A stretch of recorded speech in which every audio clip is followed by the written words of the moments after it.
You've probably been setting your tire pressure wrong your entire life, and it's quietly costing you money. It's wearing out your tires faster, it's reducing your fuel economy, and it's making your car handle worse than it should. I know what you're thinking. I set my tires to 32 PSI. That's what the sticker on the door says. So what's wrong with that? Everything. That little sticker on your door jamb isn't telling you the full story. And the difference between what that sticker says and what your tires actually need could cost you hundreds, even thousands of dollars over the life of your car. Let me explain how I discovered this the hard way. The $800 lesson I learned. A few years ago, I bought a brand new set of premium all-season tires rated for 60,000 miles. They weren't cheap. Installed, they cost me about $800, and I took great care of them. I checked the pressure every month and kept it exactly at 32 PSI, just like the door sticker recommended. I rotated the tires every 5,000 miles. I followed every rule. But at 18,000 miles, something strange happened. The outer edges of all four tires were completely worn out, bald. The center tread still looked fine, but the edges were down to the wear bars. My tire shop told me the tires were unsafe and needed to be replaced. I was furious. These tires were supposed to last 60,000 miles. I barely got 18,000. So I asked the technician what went wrong. He asked me one simple question. What tire pressure are you running? I said, 32 PSI, exactly what the door says. He just shook his head. That's your problem. The truth about the door sticker. That's when I learned something most drivers never hear. The number on your door jamb is not the optimal tire pressure. It's the minimum safe pressure needed to support the vehicle at maximum load. Manufacturers calculate that number assuming the worst possible scenario. 5 adults in the car, a trunk full of luggage, highway speeds.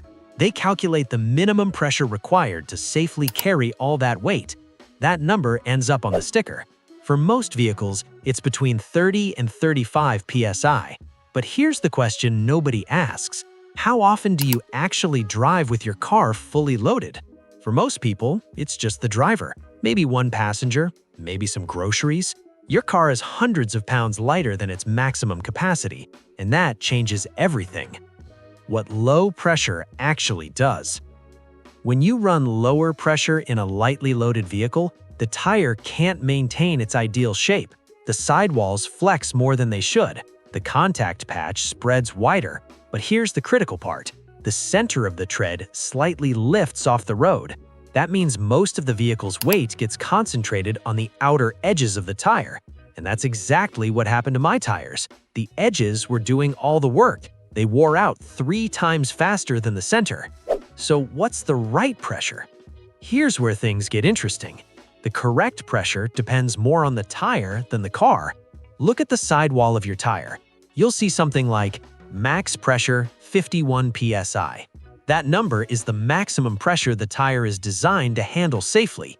For optimal wear, fuel economy, and performance, many mechanics recommend running 10 to 15% below that maximum number.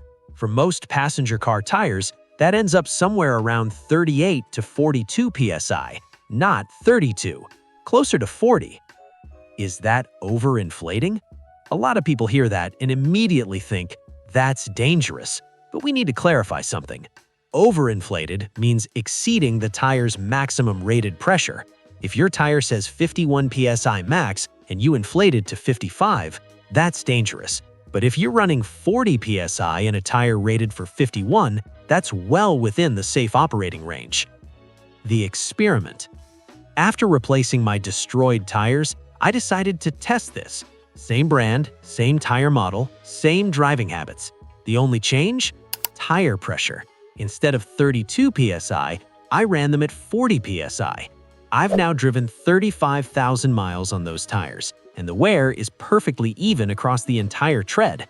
At this rate, they'll easily reach 70,000 miles, almost 4 times the lifespan of my first set. Fuel economy improved too.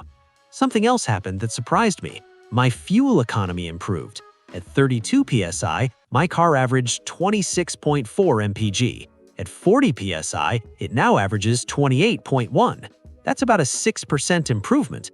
Over 15,000 miles per year, That saves roughly $130 annually in fuel. Add the extra tire life, and I'm saving nearly $300 every year, all from one simple change. Final takeaway. The number on your door sticker is a baseline safety recommendation, not a perfect setting. Your ideal tire pressure depends on your tires, your driving habits, your vehicle load.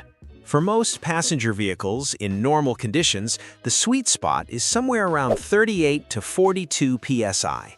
Better tire life, better fuel economy, better handling, all from a simple adjustment. If this video helped you avoid destroying an expensive set of tires early, hit the like button and subscribe.